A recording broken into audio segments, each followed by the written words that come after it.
നയന ഇന്നത്തെ ആ വർക്ക് ഒന്ന് കംപ്ലീറ്റ് ചെയ്യണം കേട്ടോ. അതൊന്നും തീരത്തില്ലടാ. എടാ എന്താ ഇന്ന് തീർക്കണോടാ. ശരൺ, എനിക്ക് ഇനിയും കുറെ വർക്ക് പെൻഡിങ് ഉണ്ട്. പോയിട്ട് പിന്നെ വാ. ഓക്കെ.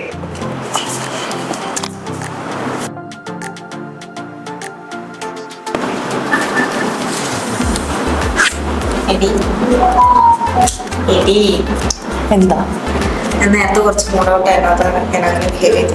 എന്താ കഴിഞ്ഞു? എനിക്ക് ആക്ച്വലി UK പോകാനായിട്ട് ഞാൻ ഗ്രാജുവേഷൻ ഒക്കെ കഴിഞ്ഞ ടൈം തൊട്ട് പ്ലാൻ ചെയ്തതാ. Okay. 25 പോകണമെന്ന് വിചാരിച്ചായിരുന്നു. ഓക്കെ, അത് ഫ്ലോപ്പ്. അത്രേ ഉള്ളോ? ഓക്കെ, നീ ഇപ്പൊ പോയി വർക്ക് ചെയ്യും.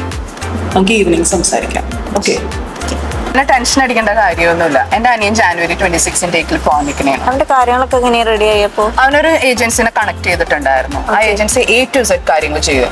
അതായത് യൂണിവേഴ്സിറ്റിയുടെ കാര്യമായാലും സ്കോളർഷിപ്പിന്റെ കാര്യമായാലും അക്കോമഡേഷന്റെ കാര്യമായാലും even though part time job ആയപ്പോലും ഞാൻ ആ കോൺടാക്ട് ഡീറ്റെയിൽസ് അയച്ചു തരാം. നീ അവരൊന്ന് വിളിച്ചോ.